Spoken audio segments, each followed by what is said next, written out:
পাকিস্তানের সাথে আমাদের সাথে যুদ্ধ হয়েছে এই জন্য পার্টিশন করার জন্য। আমরা দুইটা ভাগে বিভক্ত হয়েছি, কখনো স্বাধীন হয়নি দেশ।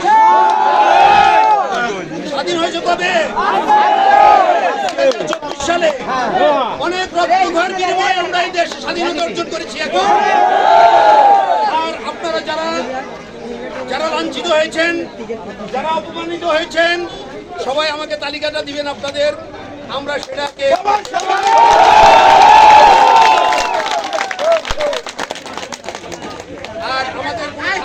আর আমাদের কোনো ছেলেমেলে যদি হত্যা হয়ে থাকে, মারা যায়, তাদের তালিকাটাও দিবেন আপনারা। একটা কথা বলবো,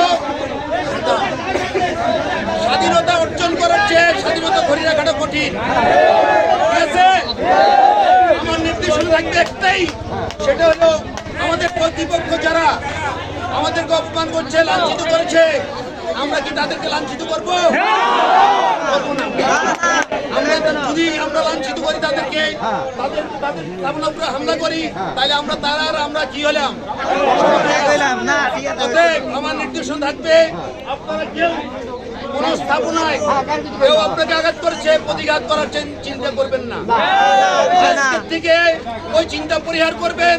কোন সমস্যা থাকলে আমি আছি, আমার সেক্রেটারি সাহেব আছে, আমরা এই বিষয়ে চিন্তা করবো। শান্তিপূর্ণভাবে আমাদের মিছিলটা হবে, শান্তিপূর্ণভাবে। অপেক্ষা করেন 10 মিনিট পরে আমরা মিছিল